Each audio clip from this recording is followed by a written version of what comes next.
All of you on nursing notes by DS YouTube channel. आज इस video में हम बीएससी नर्सिंग जो एंट्रेंस एग्ज़ाम 2024 का है उसके लिए इम्पोर्टेंट क्वेश्चन देखने वाले हैं। फर्स्ट क्वेश्चन देखते हैं। फर्स्ट क्वेश्चन है which of the following is correct set of ploidy and cell type. Ploidy and cell type का कौन सा सेट सही है आपको ही बताना है। यहाँ प्लॉइडी का मीन्स है कि कितने जीन्स इंक्लूड है उसमें, हैप्लॉइड है डिप्लॉइड है, और सेल टाइप क्या है ये देखना है हमें। तो देखते हैं option first primary oocyte diploid, secondary oocyte haploid, ovum haploid. Option B है primary oocyte haploid, secondary oocyte haploid, ovum haploid. Option C oogonium diploid, primary oocyte diploid, secondary oocyte diploid. Option D more than one of the above. तो इनमें से कौन सा right answer होगा? तो इसमें जो राइट आंसर होगा वो होगा ए। जो प्राइमरी ओसाइट होते हैं वो डिप्लॉइड होते हैं, उसके बाद में डिवीजन होता है, माइटोसिस फर्स्ट होता है तो पोलर बॉडी डिस्कार्ड कर दी जाती है, और सेकेंडरी जो ओसाइट होते हैं वो हैप्लॉइड होते हैं, और बाद में जो ओवम होता है वो भी हैप्लॉइड होता है। पोलर बॉडी डिस्कार्डेड कर दी जाती है। जैसे ये है, ये diploid primary body, primary oocyte diploid, फिर यहाँ secondary oocyte and polar body, तो ये हुए हैप्लॉइड, पोलर बॉडी डिस्कार्डेड कर दी जाती है। यहाँ 2 से फिर 4, ये चारों पोलर बॉडी डिस्कार्डेड, और जो ये एक बची हैप्लॉइड वो ओवम। तो इसका right answer A. Next question देखते हैं।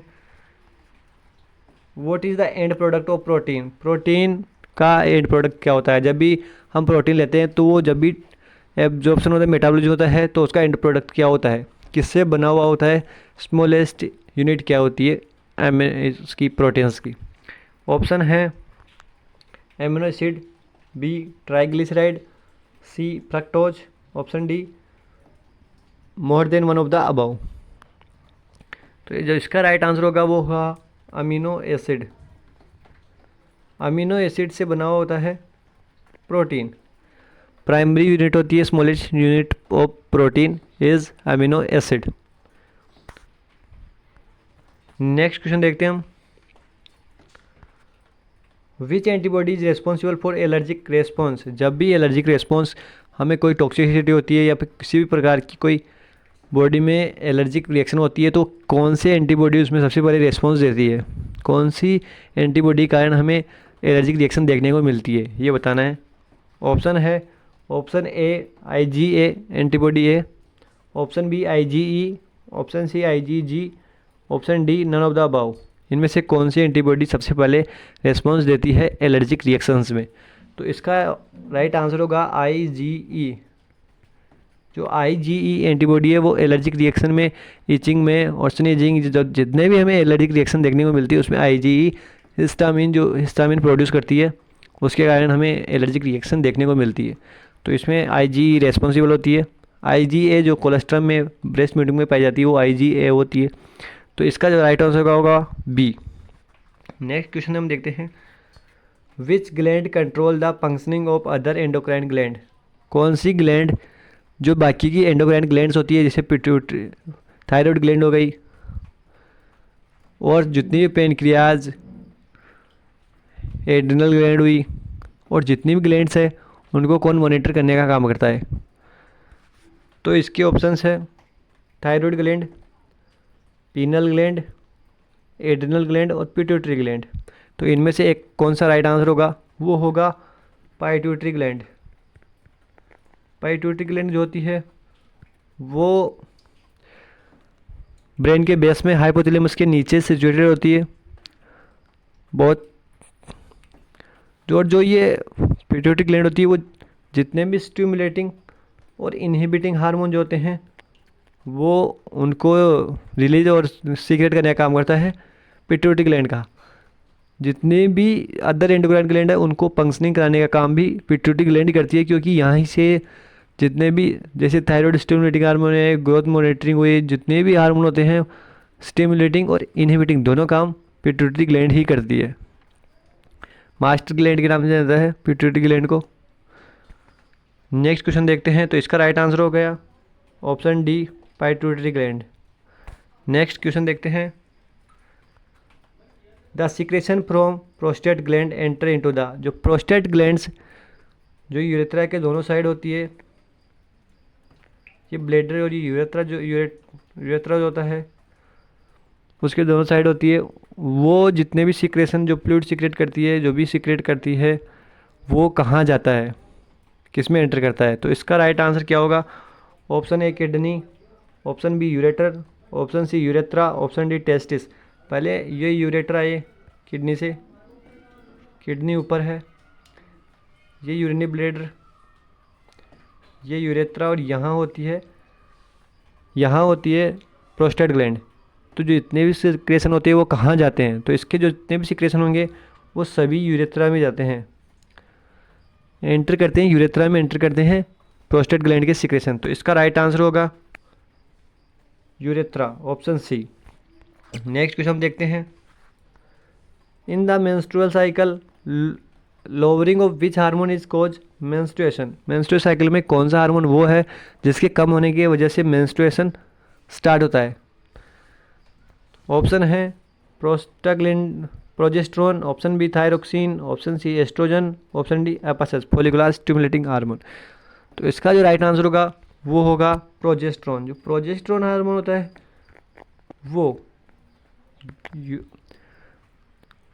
वो यूट्राइन की जो लाइनिंग होती है उनको मेंटेन करने का काम रखता है, उसको बनाए रखने का काम करता है। जैसे ही प्रोजेस्टेरोन हार्मोन का लेवल लो होता है वैसे ही वो शेड आउट हो जाती है और मेंस्ट्रुएशन स्टार्ट हो जाता है। तो प्रोजेस्टेरोन रिस्पॉन्सिबल होता है मेंस्ट्रुएशन के लिए, क्योंकि वो उसकी लाइनिंग को मेंटेन रखता है। और जैसे ही प्रोजेस्टेरोन का लेवल डिक्रीज हुआ तो यूट्राइन की लाइनिंग, जो भी लाइनिंग बनी होती है, वो शेड आउट होने के कारण से ब्लीडिंग होती है और मेंस्ट्रुएशन स्टार्ट हो जाता है। इसके बाद में next question, level of consciousness of head injury patient is assessed by nurse using. कोई हेड इंजरी का पेशेंट है तो उसका लेवल ऑफ कॉन्शियसनेस चेक करने के लिए कौन से स्केल का यूज़ लेती है, कैसे असेस करती है नर्स, किसका यूज़ लेके असेस करती है। तो इसके ऑप्शंस देखते हैं, head injury chart, option B Snellen chart, option C rapid assessment test, option D Glasgow coma scale. तो इसका जो राइट आंसर होगा वो होगा Glasgow coma scale. Glasgow coma scale का यूज़ लेकर हम जितनी भी ब्रेन इंजरी होती है या फिर हेड इंजरी का कोई पेशेंट होता है उसमें लेवल ऑफ कॉन्शियसनेस चेक करते हैं ग्लासगो कोमा स्केल के थ्रू। इसमें स्कोरिंग सिस्टम होता है। फर्स्ट हम इसके वर्बल रेस्पॉन्स देखते हैं, मोटार रेस्पॉन्स देखते हैं और आई रेस्पॉन्स देखते हैं। ये तीनों चीज़ इसमें चेक की जाती है। हमें वर्बल में जो इसकी स्कोरिंग होती है वो 1 से लेकर 5 तक होती है। मोटार में इसकी स्कोरिंग 1 से लेकर 6 तक होती है और आई रेस्पॉन्स में 1 से 4 तक इसकी स्कोरिंग होती है। इन स्कोरिंग के आधार पे हम पेशेंट के लेवल ऑफ कॉन्शियसनेस बताते हैं। तो टोटल स्कोर, हाईएस्ट स्कोर इसका 15 होता है, 15 स्कोर होता है और लोवेस्ट स्कोर इसका हो सकता है 3। तो हम GCS को स्केल के through level of consciousness check करते हैं। तो इसका राइट आंसर हो गया option D Glasgow coma scale. Next question हम देखते हैं, morphine belongs to one of the following group of drug. जो मॉर्फिन होता है वो कौन से ड्रग के ग्रुप से जुड़ा हुआ है। Option A anticholinergic, option B barbiturates, option C opioids, option D belladonna alkaloid. तो जो इसका राइट आंसर होगा वो होगा ओपियोइड्स। ओपियोइड्स एनाल्जेसिक से रिलेटेड होती है मॉर्फिन, जो पेन रिलीव करने का काम करती है और ये नारकोटिक कैटेगरी में आती है। नेक्स्ट क्वेश्चन हम देखते हैं, newborn delivered in the hospital are given all of the following vaccine except. जैसे ही न्यू बॉर्न डिलीवर हुआ हॉस्पिटल में तो हम इनमें से कौन कौन से वैक्सीन उसे एट बर्थ देते हैं और कौन सा है वो ऐसा एक वैक्सीन है जो हम एट बर्थ पे नहीं देखते। हमें ऑप्शन बताना है कि कौन सा वैक्सीन हम एट बर्थ पे नहीं देते हैं। तो ऑप्शन है BCG, hepatitis A, OPV, option D hepatitis B। तो हम इनमें से कौन सा नहीं देते हैं? हम इनमें से हेपेटाइटिस A नहीं देते हैं at birth. Oral polio vaccine, BCG and hepatitis हम तीनों ये एट बर्थ देते हैं। BCG TB के लिए, OPV पोलियो के लिए और हेपेटाइटिस B की रोकथाम के लिए हम तीनों एट बर्थ देते हैं। लेकिन हेपेटाइटिस जो A है हम वो एट बर्थ नहीं देते हैं। जो हेपेटाइटिस A जो वायरस है वो हमें कंटामिनेटेड फूड और वाटर से इन्फेक्शन मिलता है हेपेटाइटिस A का, और हम इन्फेक्टेड पर्सन के जब कांटेक्ट में आते हैं तो हेपेटाइटिस A होने का चांसेस रहते हैं। तो इसका राइट आंसर हो गया हेपेटाइटिस A, जो कि हम एट बर्थ नहीं देते हैं। बाकी ये तीनों एट बर्थ पे हम न्यू बॉर्न चाइल्ड बेबी को देते हैं। Next, dot stand for. हमें यहाँ डॉट की फुल फॉर्म की बतानी है। डॉट थेरेपी जो TB के जो भी ट्रीटमेंट होता है उसमें यूज ली जाती है डॉट थेरेपी। इसमें फर्स्ट लाइन ड्रग और सेकंड लाइन ड्रग दो टाइप की ड्रग होती है जो कि डॉट थेरेपी में यूज़ ली जाती है। इसके ऑप्शन देखते हैं। Option A directly observe treatment scheme, option B directly observed treatment short course, option C directly observed therapeutic service, option D directly observed tuberculosis service. तो इनमें से कौन सा राइट आंसर होगा? तो इसका राइट आंसर जो होगा वो होगा directly observed treatment short course.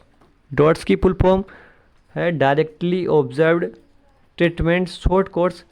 Treatment की जगह यहाँ थेरेपी भी आ जाए तो आपको यही बताना है कि directly observed therapy short course या फिर treatment short course.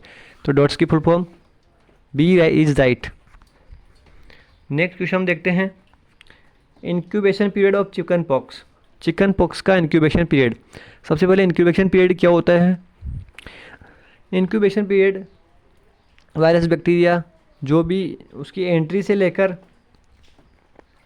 First symptom तक का जो भी टाइम पीरियड होता है उसे हम इंक्यूबेशन पीरियड कहते हैं। जब तक कि कन्फर्मेटरी जो फर्स्ट सिम्टम ना आ जाए तब तक के टाइम को हम इंक्यूबेशन पीरियड कहते हैं।